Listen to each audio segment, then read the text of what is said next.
Para quem teve aqui a semana passada, acho que quase todo mundo, né? A gente falou do Consolador e hoje eu vou continuar com esse assunto sobre a doutrina, por que ela consola. E é isso, a base é essa aí, é conhecimento. A gente entender que isso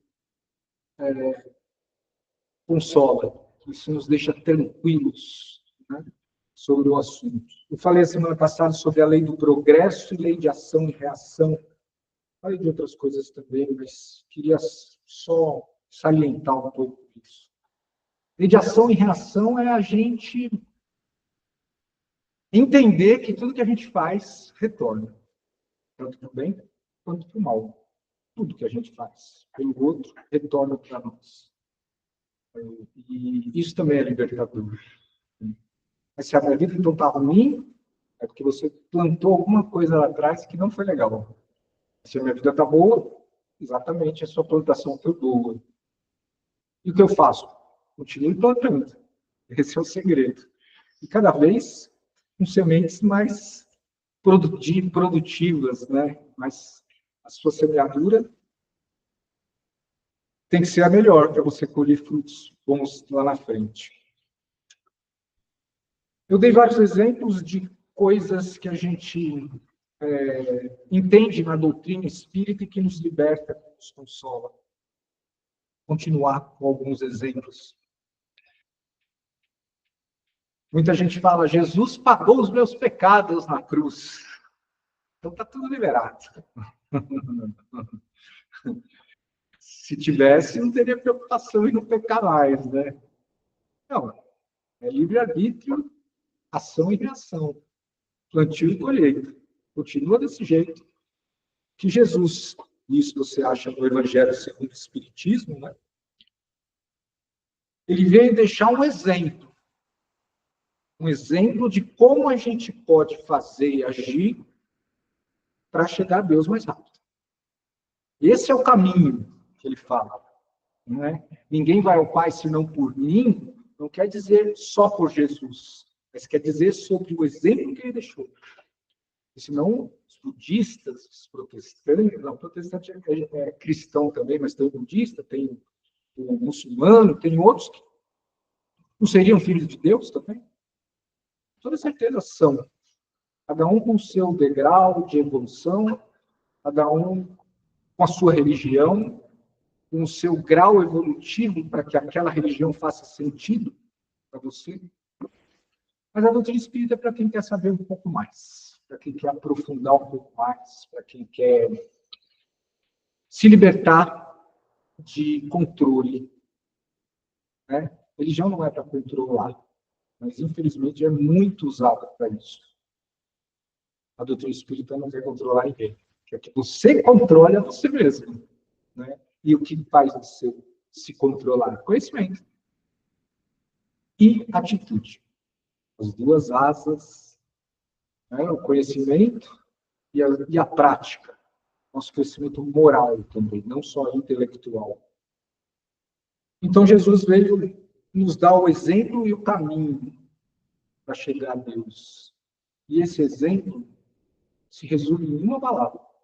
Qualquer religião que fuja dessa palavra, fuja dela. Amor. É isso que Jesus veio trazer. Aprenda a amar a Deus e aprenda a amar o seu próximo. Nem de leis nós vamos precisar, né, semana que a gente está conversando. Se você respeitar o seu próximo como a si mesmo, nem de lei a gente precisa. Só amor. Isso tem no mundo de degeneração para o qual nós estamos caminhando.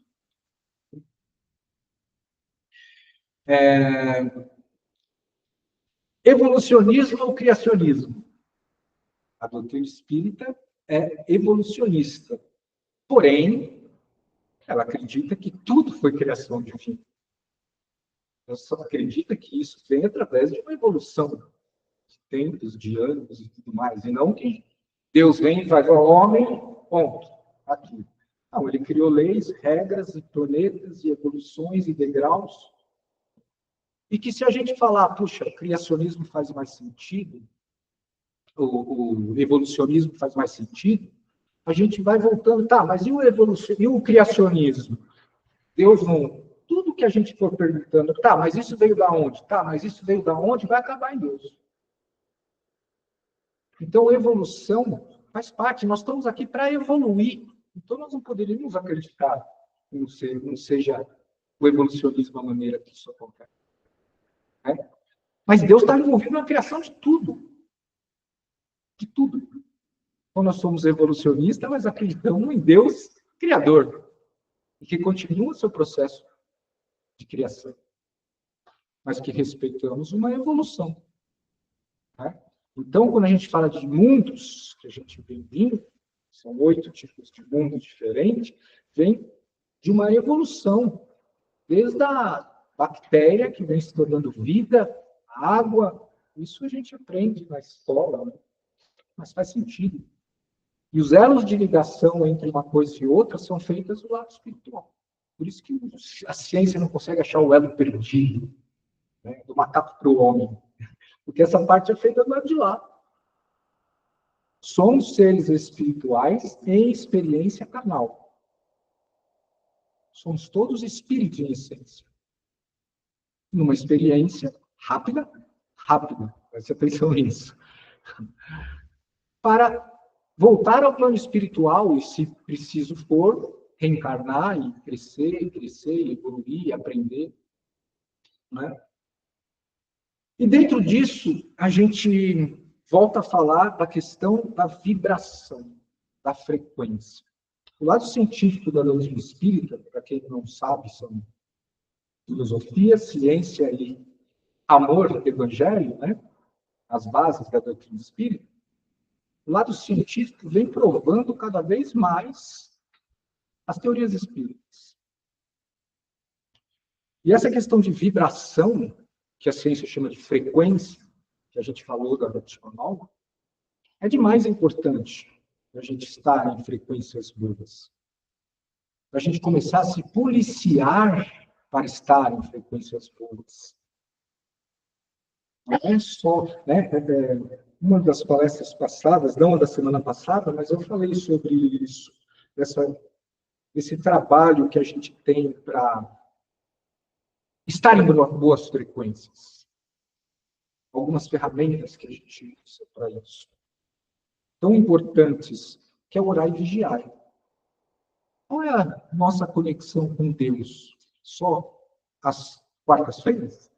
Não. Só de manhã, quando acorda, de noite, quando reza, e às quartas-feiras? A gente tem que estar conectado o tempo todo. Se nós estamos pensando em evoluir e orar e vigiar, isso faz parte desse processo, a gente tem que vigiar o tempo todo. Porque para o pensamento voar para outros lugares, e às vezes nem tão bons, é um pulo.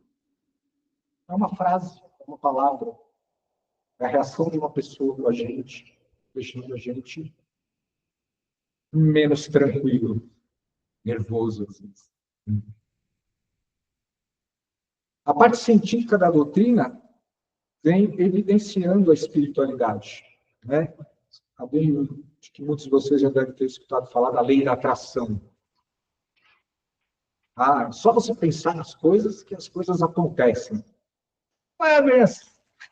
Né? Mas é importante você pensar nas coisas para elas acontecerem. Nosso cérebro não sabe a diferença do que é real e do que não é real, do que é sonho. Por isso que sonhar é de graça. Quando você sonha que está morrendo, você acorda repentinamente porque o seu cérebro acha que você está. Então, quer dizer que se eu sonhar com coisas boas, sim, se você pensar em coisas boas, você está vivendo ou trazendo o seu cérebro para essa situação de coisas boas. Hoje eu estava falando com a minha filha caçula sobre isso. Pai, tive uma crise na hora da prova, começou a me pipocar as coisas. Você foi bem na prova? Fui. Tudo bem, chegou no objetivo. Mas por que a crise? Ansiedade. Ansiedade. Né? Nervoso, pressão do momento. Né? E dá essas coisas. Então, é assim, respira. Estou ensinando ela a fazer isso. Antes de todas as provas, é respira. Respirar. Respirar, e olha, Eu resumo assim, já li muitos livros sobre inteligência emocional. É um tema de moda, né? Sabe, vou resumir aqui, o que é para você ser uma pessoa inteligentemente emocional? O que é? Puta tendência. Que é o respira. É o tempo, peraí, 1, 2, 3, 4, 5. É o tempo que sua mente começa a se acalmar. Por isso que respirar é bom. Respirar, acalmar a sua mente. E ansiedade é isso, é falta de controle dos seus pensamentos. Ah, mas como eu faço para... Faz uma oração a hora que você está nervoso. Você vai ver como muda as coisas. Muda o seu pensamento. Ó, pra você ter uma ideia, não pensem num elefante cor-de-rosa. Não pensem. Ninguém pensou. Tá, e como é que eu faço para não pensar no elefante cor-de-rosa? Lembra da girafa azul? Agora o seu pensamento foi para a girafa azul e saiu do elefante cor-de-rosa. Pensamentos assim você troca por outros, não elimina. Como hábitos. Hábitos é a mesma coisa. Muito difícil. Normalmente você vai parar de fumar, você troca por um adesivo, por um chiclete, por uma coisa, você troca o hábito por outro. E isso é um policiamento, é uma autoanálise, é uma vigilância nossa. Né? Então, a lei da atração ela não funciona com desejo, ela funciona com frequência. Lembra? Nós falamos na última palestra aí. O desejo é mental, a frequência é espiritual. Né? O trabalho traz dinheiro, traz esforço, traz reconhecimento. Mas para potencializar dinheiro, você precisa estar na vibração do dinheiro, na frequência do dinheiro. Vocês conhecem gente que trabalha muito, mas não tem dinheiro? Conhece gente que não trabalha tanto, mas tem? Frequência. Não é só o desejo de ter, senão todo mundo trabalhava muito e estava rico. Não é o caso. É a frequência. E está ligado à abundância, que está ligado à gratidão, que eu falei na última. A frequência da gratidão é uma das mais poderosas que tem. E o contrário de escassez é gratidão. Lembra que eu falei? Não é abundância, é gratidão. Porque você ser uma pessoa abundante não tem a ver com dinheiro. Tem a ver com realizar aquilo que você quer. Você quer só dinheiro? Vai atrás disso. Mas ter o bom e o melhor com pouco dinheiro, rico não é o que precisa de mais, é o que precisa de menos. Não é o que tem mais, é o que precisa de menos. Esse é o rico. Posso ser rico sem ter muito dinheiro. Porque riqueza não está só atrelada à matéria. Está atrelada a amigos. Está atrelada a conhecimento. Está atrelado a tanta coisa. Riqueza, você pode ser rico de saúde, mas a gente atrela riqueza com dinheiro sempre. É um erro. Não que o dinheiro seja ruim. Nada disso. É simplesmente uma energia que a gente vai atrás dela e entra na frequência dela.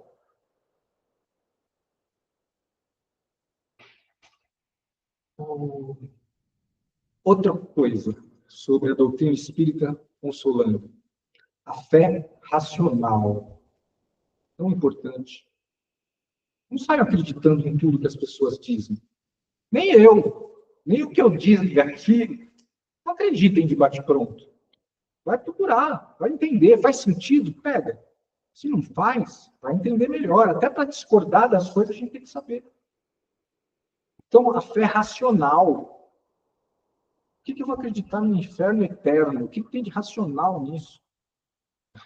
A não ser implantar o medo, o controle. Não é racional um Deus que não seja de amor. Se ele criou o amor, por que um Deus vai punir o seu filho a vida toda? A tendência é que as religiões se juntem. E tem muitos movimentos já, né? Igrejas protestantes têm desobsessão, mas chamam de outras coisas. Tem sessões mediúnicas, chamam de línguas. Tudo bem, queira dar um nome que você quer, porque é uma um trabalho de conjunção em que as religiões serão uma só, e depois serão desnecessárias. Fé racionalizada, no Evangelho segundo o Espiritismo, você acha coisas sobre isso.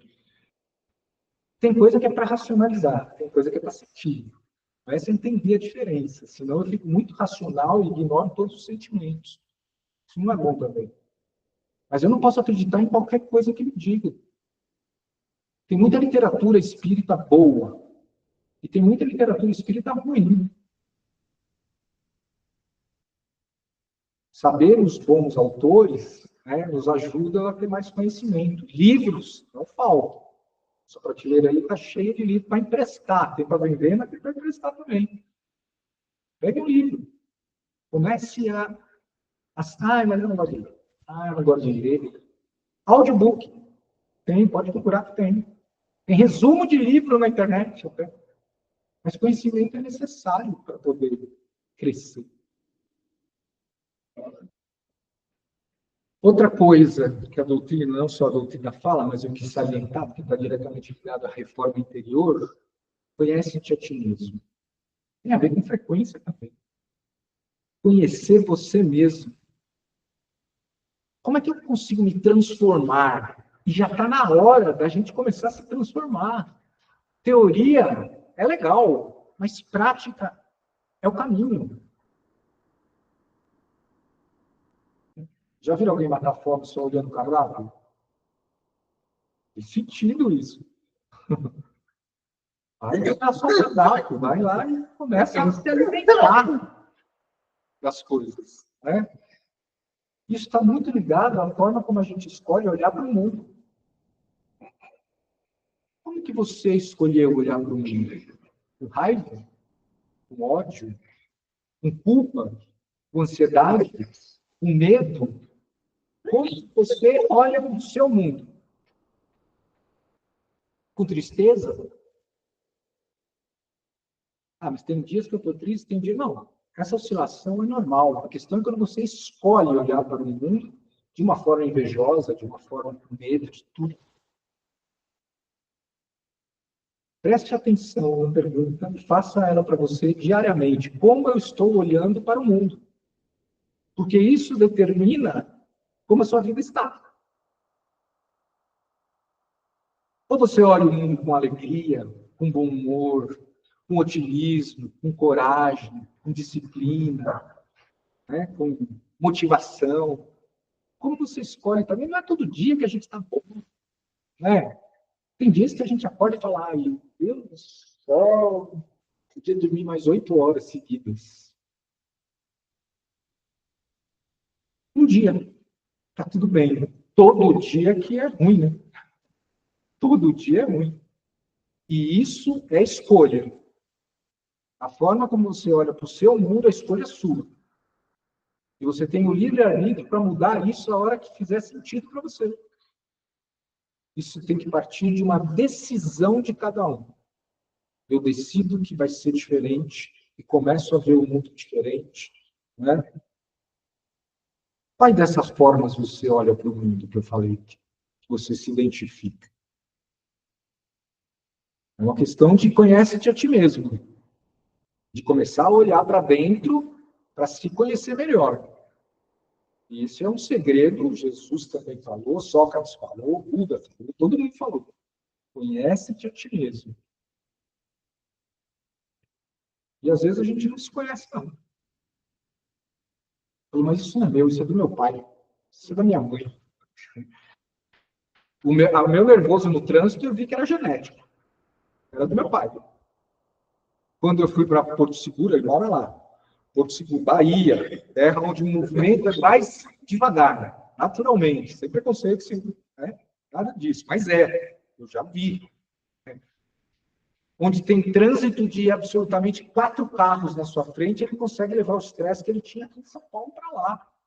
Eu falo, caramba, já descobri onde está isso. Eu não sou assim, isso é dele, não quero. Eu decidi que eu não quero. E temos 50% do nosso pai e 50% da nossa mãe. Ó. Por isso que a alienação parental é tão perigoso e é crime. Porque quando o pai fala mal da mãe, ou a mãe fala mal do pai, está falando de metade daquele filho também. Autoanálise. Terapia é bom, hein? Não é coisa de maluco, como muita gente pensava até pouco tempo atrás. Terapia, não estou louco, não preciso disso. É muito bom, porque ele vai fazer você pensar. Essa semana eu vi um corte de um post do cara dentro da terapia, falando com o terapeuta dele, analista dele, e ele fala, então, quer dizer que você sabe a resposta sobre mim? Perguntou para o terapeuta. O terapeuta falou, sei, mas é você que tem que descobrir. Não, pera, não faz sentido. Eu vim aqui para resolver um problema, você sabe qual é a resposta e não me conta. Me conte qual é a resposta. Eu não posso te contar, porque tem que vir de dentro. A terapia é sensacional para você olhar para dentro, para você conhecer-se a si mesmo. Mas tem a autoterapia também. Você pode se analisar olhando no espelho e vendo quais são os seus defeitos e vendo quais são as suas virtudes também. O processo de reforma íntima é isso, é colocar suas virtudes acima dos seus defeitos, não eliminar os seus defeitos, porque provavelmente não vai conseguir. Os defeitos estão lá. Mas se eu pegar as minhas virtudes, fortalecê-las, os meus defeitos começam a ficar pequenos. E isso também é escolha. Respeite seus sentimentos, respeite as suas emoções. Muita gente escuta aqui, você não pode ter raiva das pessoas. E quem foi que falou que você controla isso? Raiva não se controla. Emoções não são controláveis. Mas você tem como conviver com elas. Você tem como controlar a forma como você reage a elas. A reação que você tem quando alguém te faz algo que provoca raiva na hora. Você não tem como ficar sem raiva, mas você tem como não reagir àquilo. Isso já é um grande passo na sua reforma interior. Respeite suas emoções e seus sentimentos, mas trabalhe em cima deles, visando sempre o seu crescimento. Como eu posso me tornar alguém melhor? O que eu preciso despertar em mim para ser melhor? O que eu não tenho? São perguntas que a gente tem que se fazer o tempo todo. E se tem dúvidas sobre as perguntas, vai até Deus. Ore, medite. Tem um ditado que fala: quando você acha que sabe todas as respostas, vem Deus e muda as perguntas. É isso. Falando com os homens, agora, do processo de reforma interior. Quem foi que falou que o homem não chora? Porque isso vem de muito tempo já, né? Não chora. Tanto o homem quanto a mulher têm tantos sentimentos masculinos como os femininos. Acontece que nós temos uma estrutura social que o homem não chora. Vulnerabilidade não é fraqueza. Os homens acham que é. Então, existem coisas dentro da gente que são femininas, mas que a gente bloqueia. E existem coisas dentro da gente que são masculinas e a gente bloqueia. Né? Com os homens, quem falou que as coisas devem estar sob controle o tempo todo? Relaxa, não tem nada sob controle. Relaxa. Tira o pé do acelerador. Porque a ansiedade maluca que acha que a gente está sempre atrasado, porque ontem eu li um negócio no jornal e amanhã já é outro, porque a tecnologia já superou aquilo que eu li ontem, nos faz pensar que nós estamos sempre atrasados. E aí já é essa ansiedade maluca, porque a gente começa a pegar informação sem filtro de tudo. Sem filtro. Informação, informação, informação, mas não filtra. As mídias sociais são feitas para controlar.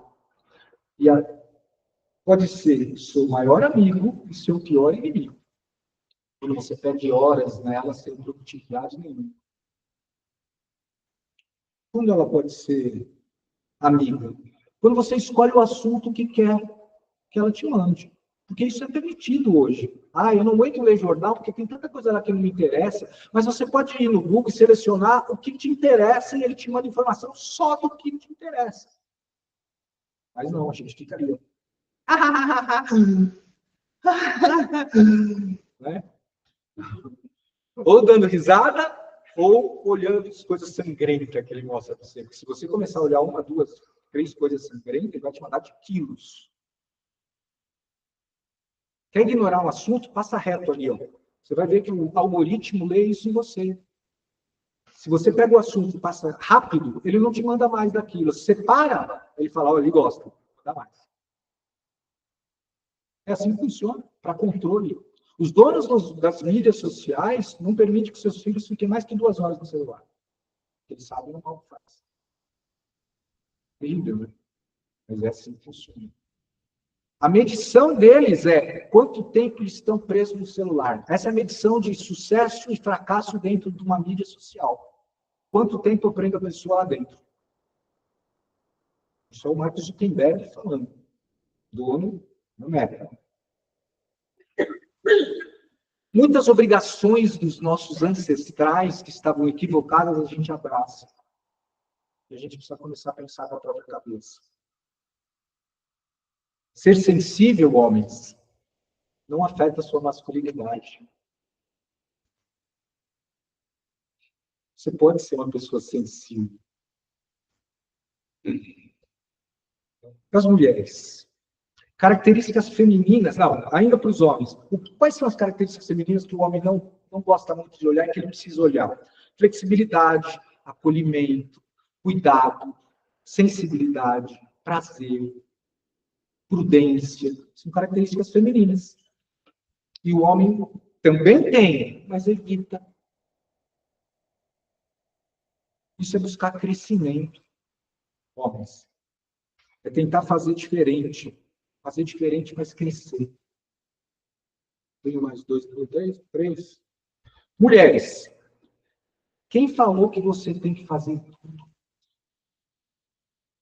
Quem foi que determinou isso?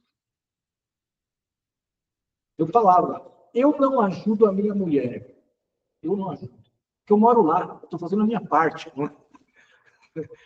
Por isso que eu não estou ajudando ela. E elas têm mania também de falar, você me ajudou na cozinha, obrigado. Quando ela fala isso, ela está falando, eu sou a responsável por isso e você não tem nada a ver. Deixa eu aqui. Quem falou que as tarefas do lar são femininas? Nossos ancestrais. Eu moro sozinho, se não fizer, ninguém vai fazer. Ninguém faz. Eu lavo minha roupa, eu cozinho, faço as minhas coisas. Eu moro sozinho, não tenho hoje uma esposa que passa para mim. Partilhão. Deus sabe. E se você morrer, mulher, como é que eles vão se virar? Eles vão se virar. Se você morrer, eles vão fazer, acredite, vão. Você não tem que ser guerreira.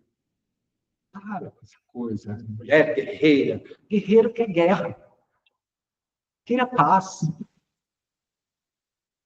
Só faça aquilo que te cabe. Saiba dividir as coisas. Se acalme, mulher. Ansiedade é um pensamento sem controle nenhum. Fale mais com você, observe melhor. Quais são as características masculinas que as mulheres têm que olhar? Objetividade, coragem, não que não seja, mas assertividade, direção, firmeza, atitude. Às vezes fica muito no pensamento. Para de ser multitarefa. Multitarefa faz tudo sem terminar, quase. Mas eu tenho que cozinhar, falar com o chefe da mamadeira. Cientificamente é provado que quem faz 4, 5 tarefas ao mesmo tempo tem rendimento 30% menor de quem faz uma tarefa e termina, faz outra tarefa e termina, faz outra tarefa e termina. Para de querer abraçar o mundo.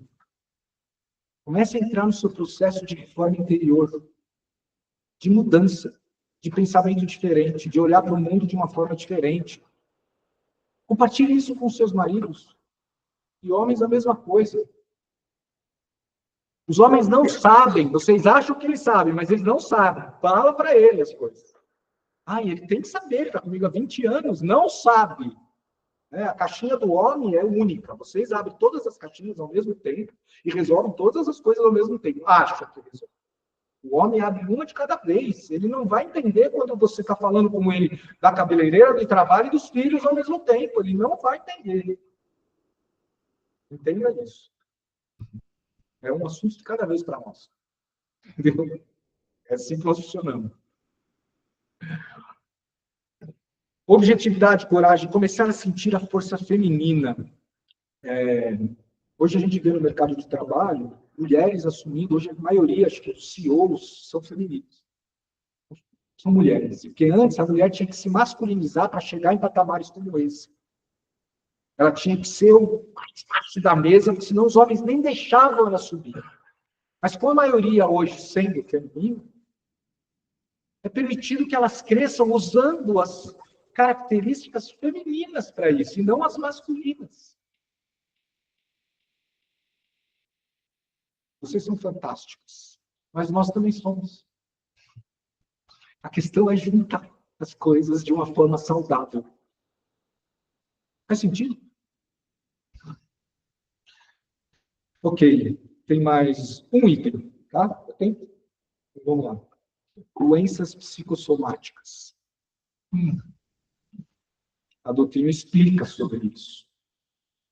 Toda e qualquer doença nasce primeiro no espírito e na mente.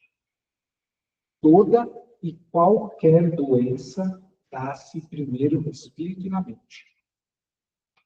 Mas tem aquelas que são sexualmente transmitíveis. Frequência. Você atrai. Até acidentes podem ser atraídos por frequência.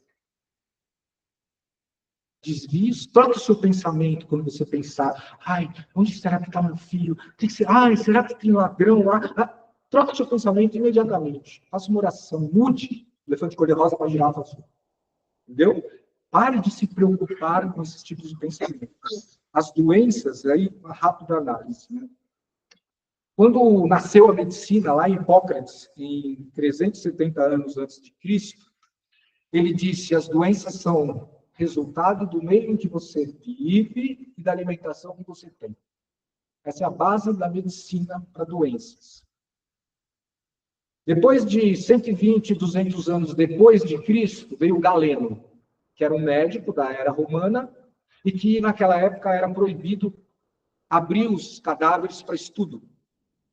Religiosamente não era permitido. Mas ele era médico e atendia os gladiadores. Então, quando os gladiadores vinham lá de dentro das arenas, todo rasgado, ele tinha a oportunidade de dar uma estudada. E ele a colocou para as pessoas que tinham que ser tratada cada órgão diferentemente. E nós trazemos isso até hoje. Eu estou com um problema de rim, eu vou no médico especialista de rim. E se não te curar? Aí eu vou em outro. E joga a responsabilidade da doença para quem? O médico. O médico que não é bom, vou trocar. Mas se você está doente, a origem disso está na sua cabeça. Como o Edson falou, nós queremos abolir os passes. Por quê? Porque passe é analgésico. Você vai vir aqui, você vai se sentir bem com os passes. Mas não vai curar você se você não mudar a sua forma de pensar, de agir. Não cura. Mas tem centros que curam. Tem. E às vezes eles curam. Mas se você não mudar o seu comportamento, vai voltar. Toda e qualquer doença. Mas eu tenho gastrite. Alguma coisa tá. Tem livros que explicam as doenças, as origens das doenças e sentimentos e emoções que nós temos. Câncer. Câncer são mágoas profundas, raiva, que você vem amargurando aquilo. Mas, poxa, eu não tenho, vai procurar que tem. Então, olhar para isso também é confortante.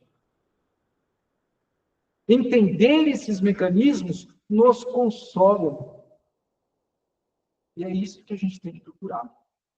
Mudar a nossa forma de pensar, mudar a nossa forma de agir, mudar a nossa forma de olhar para nós mesmos, escolher olhar diferente e passar a ter atitudes nessa direção. Muito obrigado por me ouvir. Espero ter deixado aí pelo menos umas dúvidas para a gente pensar.